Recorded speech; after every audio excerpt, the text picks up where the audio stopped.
अस्सलाम वालेकुम। जो सबसे ज़्यादा क्यूरी मुझे आ रही है वो आ रही है स्टूडेंट वीज़ा से रिलेटेड, स्पेशली आयरलैंड को लेके। क्योंकि जो मैंने वीडियोस अभी तक बनाई हैं वो मेरी दुबई से आयरलैंड की जर्नी और फिर आयरलैंड में जो टेक की इंडस्ट्री है उससे रिलेटेड है। तो जो इमिग्रेशन का प्रोसेस है आयरलैंड में, कोई एज सच जो ऑफिशियल इमिग्रेशन होती है वो यहाँ पे नहीं होती। जैसे कि कनाडा में आप एक्सप्रेस एंट्री अप्लाई करते हो, ऑस्ट्रेलिया, यूएस, यूके के लिए आप इमिग्रेशन अप्लाई करते हो और फिर वहाँ जाके जॉब ढूंढते हो, ऐसा यहाँ पे नहीं होता। इसलिए यहाँ पे जो लोग आते हैं वो आइदर जॉब लेके वर्क परमिट पे आते हैं या फिर स्टूडेंट वीज़ा पे आते हैं और एज ए स्टूडेंट स्टार्ट करते हैं और फिर अपनी पढ़ाई को कंप्लीट करने के बाद वो किसी जॉब पे लगते हैं। तो यहाँ का जो प्रोसेस है वो थोड़ा सा डिफरेंट है, इसीलिए मोस्ट ऑफ द पीपल जो कि आयरलैंड में आना चाहते हैं वो कोशिश ये करते हैं कि वो एज ए स्टूडेंट आए, स्टूडेंट वीज़ा लेके आए और फिर वहाँ यहाँ पे आके फिर पोस्ट स्टडी वीज़ा में उसको कन्वर्ट करके यहाँ पे स्टे करें और जॉब करें और अपनी लाइफ को सेटल करें। ऑब्वियसली मैं जब आयरलैंड आया हूँ तो मैं स्टूडेंट वीज़ा पे नहीं आया, मैं डायरेक्ट वर्क परमिट पे आया था। लेकिन ज़्यादातर लोग जिनसे मैं मिला हूँ, जिनके साथ मैं काम कर रहा हूँ, जो एक्सपर्ट्स हैं, वो ज़्यादातर स्टूडेंट वीज़ा पे ही आए, यहीं पे उन्होंने पढ़ाई की और यहाँ पे अपना कैरियर स्टार्ट किया। तो बहुत सारे जो स्टूडेंट्स हैं वो बहुत ज़्यादा उनको कन्फ्यूजन होती है, फ्रस्ट्रेशन होती है, क्योंकि जो इन्फॉर्मेशन मौजूद है वेब पे, स्पेशली यूट्यूब पे, वो बहुत ज़्यादा कन्फ्यूजिंग है, बहुत ज़्यादा मिस इन्फॉर्मेशन मौजूद है, जिसकी वजह से वो लोग बहुत ज़्यादा कन्फ्यूज़ होते हैं और अक्सर उनके वीज़ाज़ रिजेक्ट हो जाते हैं क्योंकि उन्होंने कोई गलत गाइडेंस ले ली होती है या कोई एक स्टेप उन्होंने मिस इन्फॉर्मेशन की वजह से गलत उठा लिया होता है। इस वीडियो में मैं गो थ्रू करूंगा उस प्रोसेस को, जो स्टूडेंट्स को, जो यहाँ पे एस्पायरिंग स्टूडेंट हैं, आयरलैंड में आना चाहते हैं पढ़ाई करने के लिए, आइदर बैचलर्स के लिए या मास्टर्स के लिए, उनको क्या प्रोसेस लगता है और किस तरह से वो इफेक्टिवली यहाँ पे आ सकते हैं विदाउट एनी हैसल। तो इस वीडियो में मैं कोशिश करूंगा कि जितनी मेरी नॉलेज और इन्फॉर्मेशन अभी तक आयरलैंड में हुई है और लोगों से बात करके जो मैंने अभी तक स्टूडेंट वीज़ा से रिलेटेड इन्फॉर्मेशन गैदर की है, वो सब आप लोगों तक शेयर। जो आयरिश गवर्नमेंट ने जो प्रोसेस बनाया है वो आप कंपेयर करो किसी और मुल्क से तो काफ़ी ज़्यादा स्ट्रेट फॉरवर्ड है।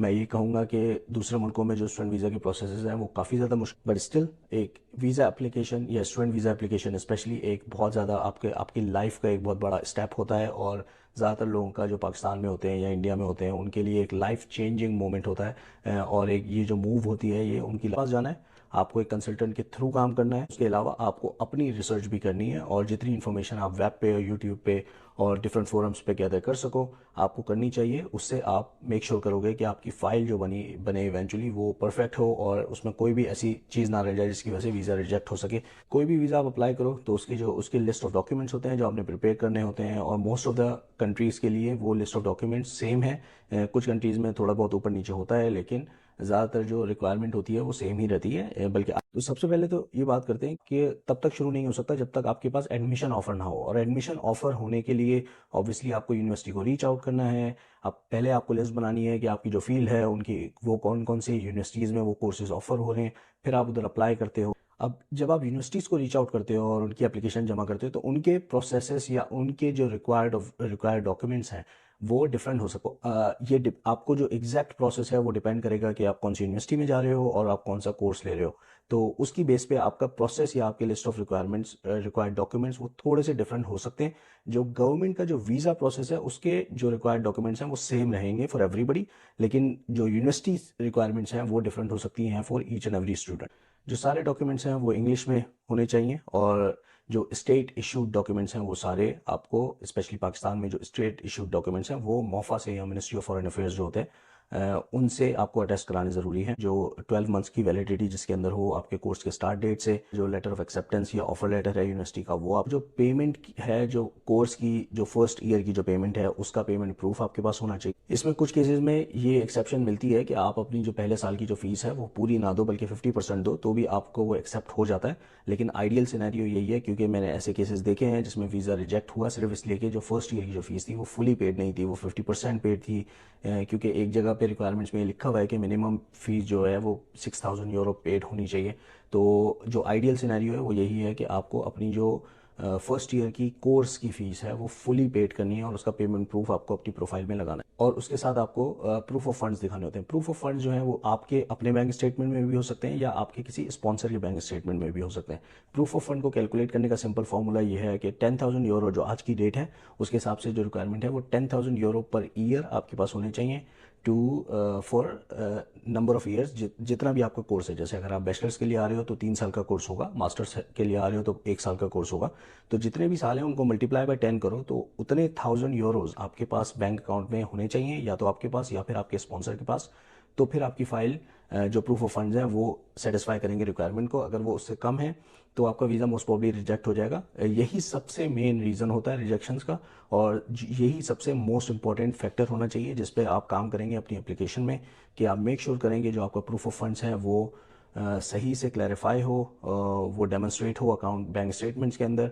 और अगर बैंक स्टेटमेंट्स में कोई स्पेसिफिक डिपॉजिट आ रहे हैं, बड़े अमाउंट्स हैं जो लॉज हुए हैं, तो उनकी प्रॉपर एक्सप्लेनेशन दी जाए वीज़ा एप्लीकेशन के साथ, ताकि आपके जो फाइनेंशियल जो प्रोफाइल है वो बहुत ज़्यादा क्लियर हो और उसमें कोई भी सवाल वीज़ा ऑफिसर को ना मिले जिसकी बेसिस पे वो वीज़ा रिजेक्ट करते हैं। सबसे ज़्यादा जो वीज़ा रिजेक्शन होते हैं वो प्रूफ ऑफ फंड्स के ना होने पे या फिर फाइनेंशियल प्रोफाइल काम करने की ज़रूरत होती है हर वीज़ा एप्लीकेंट। फिर उसके बाद एक चीज़ होती है स्टेटमेंट ऑफ पर्पस, जो कि एसओपी कहलाती है। एसओपी में आप जो है बेसिकली आप एक लेटर लिखते हो अपने वीज़ा ऑफिसर को, और उसमें आप एक्सप्लेन करते हो कि आप क्यों आयरलैंड आना चाहते हो पढ़ाई करने के लिए, आपके क्या गोल हैं, आपकी करियर प्रोफाइल क्या है, आपके करियर एम्बिशंस क्या हैं, और आपने आयरलैंड क्यों चुना, आपने स्पेसिफिक यूनिवर्सिटी क्यों चुनी, और आपने स्पेसिफिक कोर्स क्यों चुना। बेसिकली वो आपकी एक एप्लीकेशन होती है आयरलैंड के स्टूडेंट वीज़ा के लिए। अगर हम वीज़ा प्रोसेस एफएस ऑपरेट करता है तो आपने वीएफएस के साथ अपॉइंटमेंट लेनी है, अपने सारे डॉक्यूमेंट्स वहाँ पे लेके जाने हैं, बायोमेट्रिक करवाना है और अपने डॉक्यूमेंट्स वहाँ पे सबमिट कर दो। यूजुअली जब आप वीएफएस जाते हो और वीज़ा अप्लाई करते हो तो वो आपको बता देते हैं कि इस वक्त का एवरेज वेटिंग टाइम या प्रोसेसिंग टाइम क्या है, और उस टाइम के अंदर अंदर यूजुअली आपको रिस्पॉन्स आ जाता है कि आपका वीज़ा अप्रूव हो गया, रिजेक्ट हो गया, आपको पासपोर्ट वापस मिल जाता है। हाउ टू अप्लाई के स्टेप्स बता रहा है कि आपने कैसे करना है। आपने फर्स्ट एप्लीकेशन प्रोसेस, आपने जो है ऑनलाइन एप्लीकेशन प्रोसेस करनी है। उसके बाद जो ऑनलाइन सिस्टम है वो आपको एक एप्लीकेशन फॉर्म दे देगा, उसके अंदर इंस्ट्रक्शंस लिखी होंगी कि कैसे उसको प्रिंट आउट करके कहाँ पे साइन करके आपने सपोर्टिंग डॉक्यूमेंटेशन के साथ सबमिट कर। देन इट सेज कि we may ask you to provide your biometric information as part of the application process. Biometric की जो रिक्वायरमेंट है वो हर प्रोफाइल के लिए, हर कंट्री के लिए नहीं होती। कुछ लोगों को करानी पड़ती है, कुछ को नहीं करानी पड़ती। पाकिस्तान वालों के लिए मोस्टली बायोमेट्रिक रिक्वायरमेंट मैंडेटरी होती है। We process application in date order, इसका मतलब जैसे जैसे जो एप्लीकेशन सबमिट होती हैं वो उसी ऑर्डर में प्रोसेस होती हैं। तो जिसने आपसे पहले सबमिट किया उसका वीज़ा जो है उससे पहले आपसे पहले ही प्रोसेस होगा। ये ऑब्वियसली वो करते हैं टू मेक श्योर कि जो प्रोसेस है वो ट्रांसपेरेंट हो और ऐसा ना हो कि किसी को अनड्यू एडवांटेज मिल जाए ड्यू टू रैंडम प्रोसेस। और फिर वो ये बताते हैं कि आपको टिकट बुक नहीं करना है जब तक आपके वीज़ा की एप्लीकेशन का रिजल्ट ना आ जाए। बता रहे हैं कि आपको जो डिसीजन है वो एक्सपेक्ट करना चाहिए around 8 weeks from the date of launchment of your application. लेकिन कुछ केसेस ऐसे हैं जिसमें आपकी जो एप्लीकेशन है वो ज़्यादा टाइम ले सकती है। फॉर एग्जांपल अगर आपने डॉक्यूमेंटेशन सारे सबमिट नहीं किए तो वो आपसे एडिशनल डॉक्यूमेंट्स मांग सकते हैं। आपने आपने जो डॉक्यूमेंट सबमिट किए हैं उनमें से कुछ डॉक्यूमेंट्स ऐसे हैं जो उनको वेरीफाई करने हैं, तो उसमें आपका प्रोसेस जो है वो डिले हो सकता है।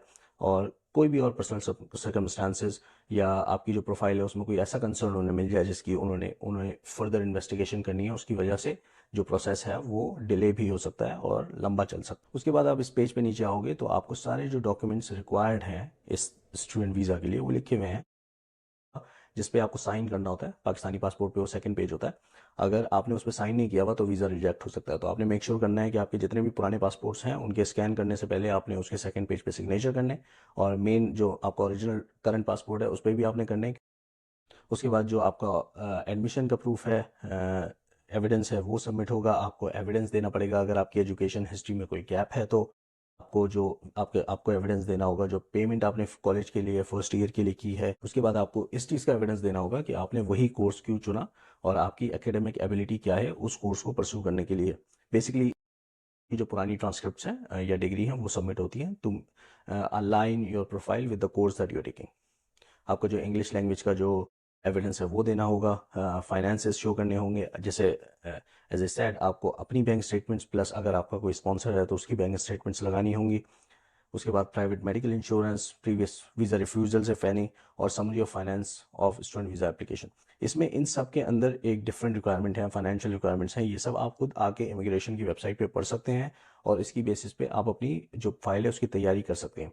आई डू बिलीव कि हर किसी को कंसल्टेंट की जो सर्विसेज हैं वो लेनी चाहिए, लेकिन आपको ऐसे रिसोर्सेज ऑनलाइन मौजूद हैं जिनको आप अगर पढ़ें तो आपको 90% जो आपका काम है वो आपको समझ आ जाएगा और आप खुद भी कर सकते हैं। और कंसल्टेंट्स पे फुली ट्रस्ट नहीं करना चाहिए या उन पे ही सब कुछ नहीं छोड़ देना चाहिए। एक कंसल्टेंट हो सकता है एक वक्त में 20 प्रोफाइल्स पे काम कर रहा हो, तो वो कोई एक ऐसी चीज़ आपकी मिस कर दे जिसकी वजह से आपका वीज़ा प्रोसेस जो डिसीजन है वो चेंज हो सके। तो आपको मेक श्योर करना है कि आपने ऑनलाइन आके इन रिसोर्सेज को, मैं लिंक भी डालूंगा डिस्क्रिप्शन के अंदर, इनको आपने सही से पढ़ना है और उसके बाद स्टूडेंट वीज़ा को अप्लाई करना है। और दिस विल मेक श्योर कि आपके जो वीज़ा रिजेक्शन की चांसेस हैं वो सबसे ज़्यादा कम हो। और अगर आपको कोई और क्वेश्चन है तो आप मेरे भी कमेंट सेक्शन में पूछ सकते हैं। यहाँ पे आयरलैंड में मेरे बहुत सारे दोस्त हैं, जानने वाले हैं, जो कि स्टूडेंट वीज़ा पे आए आए हैं और उनका बहुत एक्सपीरियंस है इस पूरे प्रोसेस में। और स्टूडेंट्स जब यहाँ पे आ जाते हैं तो उनको क्या मुश्किलात होती हैं और फिर वो यहाँ पे आके कैसे ओवरकम करते हैं, इन चीज़ों पे मैं मज़ीद आगे जाके बात करूँगा। लेकिन अगर आपको कोई और question in terms of process है या जो तैयारी है वीज़ा एप्लीकेशन की या स्टूडेंट वीज़ा पे यहाँ आने की, तो वो आप पूछ सकते। Thank you for watching.